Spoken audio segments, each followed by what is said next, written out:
आऊज़ुबिल्लाहि मिनश्शैतानिर्रजीम बिस्मिल्लाहिर्रहमानिर्रहीम। Believers real estate के platform से मैं सलमान ख़ान आज आपकी खिदमत में हाज़िर हूँ।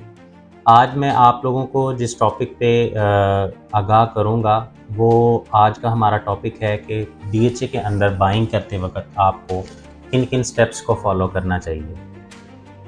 अगर आप डीएचए के अंदर कोई प्रॉपर्टी अपनी बाय करना चाह रहे हैं, लेट्स सपोज़ कि आप डीएचए लाहौर में अपनी कोई इन्वेस्टमेंट पार करना चाह रहे हैं, तो उसके लिए आपको सबसे पहले अपना रियल्टर चूज़ करने के लिए देखना पड़ता है कि वो किस बंदे को चूज़ करें।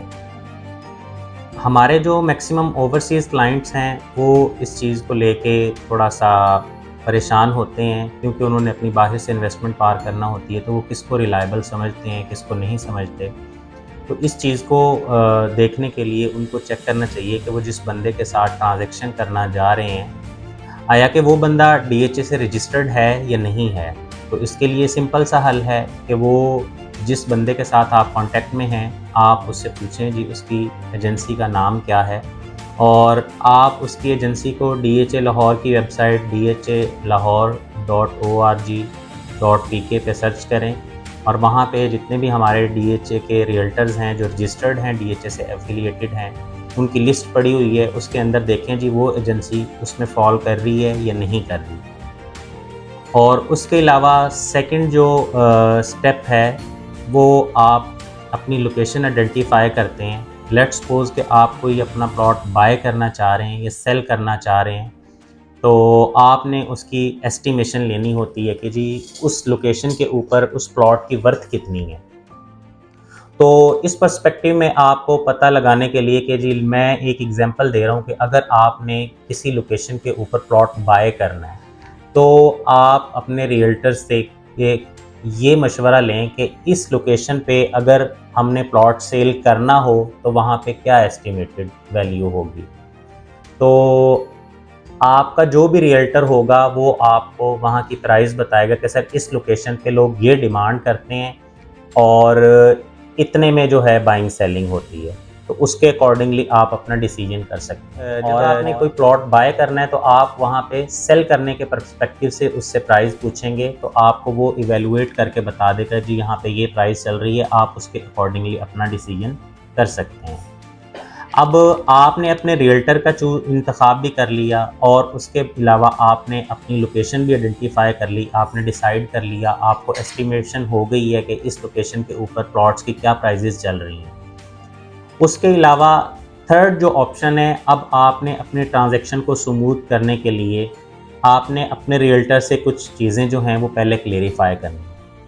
उनमें से नंबर 1, आपने अपनी कमीशन जो है, जो एक सर्विस चार्जेस आप पे करते हैं 1%, वो आपने उसके साथ डिसाइड कर लेना है। ये बारहा मैं आप लोगों से, अपने क्लाइंट से रिक्वेस्ट करता हूँ कि जहाँ पे आप अपनी ट्रांजैक्शन करोड़ों में कर रहे हैं, वहाँ 2-3 लाख के पीछे कभी भी अपना रियल्टर ख़राब ना करें। आप उसके जो 1% उसका हक है वो उसको दें, और उसके साथ डिसाइड कर लें कि भाई ये आपका राइट है, ये मैं आपको दूंगा, लेकिन मुझे जो डील है वो ट्रांसपेरेंट चाहिए। जब आप उसके साथ ये चीज़ें तय कर लेंगे तो वो आपके साथ ट्रांसपेरेंट डील करेगा। जब अब बारी आ जाती है आपने टोकन उसको अकाउंट में ट्रांसफ़र करना है, तो आपने कोशिश करनी है, फर्स्ट प्रायोरिटी आपने ये देखनी है कि आप जिस एजेंसी के थ्रू ट्रांजैक्शन कर रहे हैं, नंबर 1 वो रजिस्टर्ड है, और सेकंड ये कि उस कंपनी का अकाउंट जो है उसकी कंपनी के नेम के साथ बना हुआ है। आप कंपनी अकाउंट में उसके साथ ट्रांजैक्शन करें।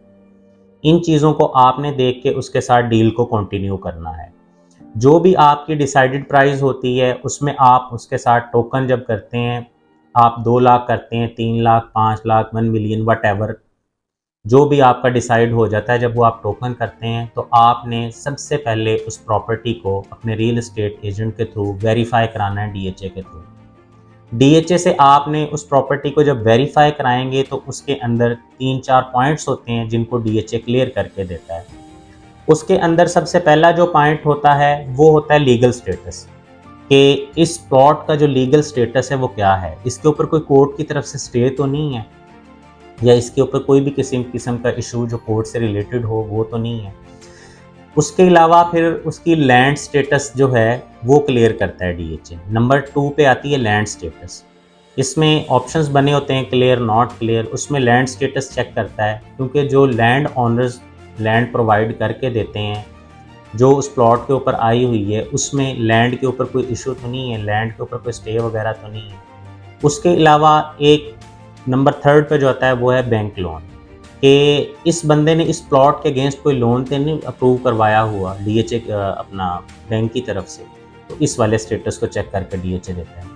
उसके अलावा 4th नंबर पे जो है मिसलेनियस, किसी भी किस्म का कोई डिस्प्यूट तो नहीं है इस प्लॉट के ऊपर। तो ये सारी चीज़ें जब डीएचए से क्लेरिफाई हो जाती हैं जब, तो फिर उसके बाद आपने बयाना करना होता है प्लॉट का। अब मैं एक चीज़ आप लोगों को बता दूं कि बयाना इस वक्त मार्केट में 2 किस्म के प्लॉट सेल हो रहे होते हैं। एक होते हैं डायरेक्ट ऑनर से, एक वो प्लॉट्स होते हैं जो ऑलरेडी बयाना किया होता है और बयाने पे सेल हो रहे होते हैं। कभी भी ये एक्सपेक्ट मत कीजिएगा कि जो बयाने पे प्लॉट्स हैं वो मार्केट प्राइस से ज़्यादा हैं, ऐसा नहीं होता। उनकी बाइंग अच्छी होती है, उन्होंने मार्केट प्राइस से कम वैल्यू पे प्लॉट बाय किया होता है और अकॉर्डिंग टू मार्केट वैल्यू वो उसको सेल कर रहे होते हैं। तो आपने ये नहीं देखना, अगर आपको बयाना वाला प्लॉट मिल रहा है और मार्केट प्राइस पे ही मिल रहा है तो आप उसको अवेल करें। अगर आपने टाइम चाहिए तो फिर आप प्रॉपर उसका ऑनर के साथ बयाना साइन करें। उस बयाना पेपर के लिए आपको लीगल जो डॉक्यूमेंट है वो बैंक ऑफ पंजाब की तरफ से इशू होता है, जो 1200 वाला स्टैम्प पेपर है, 3000 वाला स्टैम्प पेपर है, या डीसी वैल्यू का जो स्टैम्प पेपर है वो आप उसके ऊपर बाइंग करें। उसके अकॉर्डिंगली आप स्टाम्प पेपर लें और उसके ऊपर प्रॉपर रिटन एग्रीमेंट करें, जिसकी वजह से ये होगा कि लेट्स सपोज कल को कोई सेलर जो है वो बैकआउट करता है तो आपके पास एक लीगल फॉर्म है, लीगल आपके पास एक डॉक्यूमेंट है जिसके अंदर आप अपनी कोर्ट की तरफ रुजू कर सकते हैं और डीएचए के साथ भी आप रुजू कर सकते हैं और बता सकते हैं जी ये मैंने प्लॉट बाय किया हुआ है। तो आप उसमें किसी किस्म की लिटिगेशन में नहीं पड़ेंगे, आप डायरेक्टली आपका जो भी डिस्प्यूट होगा वो रिजॉल्व होगा। तो ये कुछ पॉइंट्स हैं जो आपने प्रॉपर्टी को बाय करने से पहले ये सोचने हैं, उनको देखना है और इनके ऊपर इम्प्लीमेंटेशन करके आपने प्रॉपर्टी बाय करनी है। इसके अलावा अगर किसी भी किस्म की क्यूरी है, कोई किसी भी किस्म का आपके माइंड में कोई क्वेश्चन है, तो नीचे दिए गए कॉन्टैक्ट पे आप मुझसे कॉन्टैक्ट कर सकते हैं। इसके साथ साथ बिलीवर्स रियल एस्टेट के प्लेटफॉर्म को सारी वीडियो से अपडेट रहने के लिए आप हमारे चैनल को सब्सक्राइब करें, उसको लाइक करें और बेल आइकन का बटन क्लिक करें ताकि हमारी तमाम आने वाली वीडियोस आप तक बखूबी पहुंचती रहें और आपके पास फर्स्ट हैंड इंफॉर्मेशन जो है वो पहुंचती रहे। नेक्स्ट वीडियो तक के लिए इजाज़त दीजिए। अल्लाह हाफ़िज़।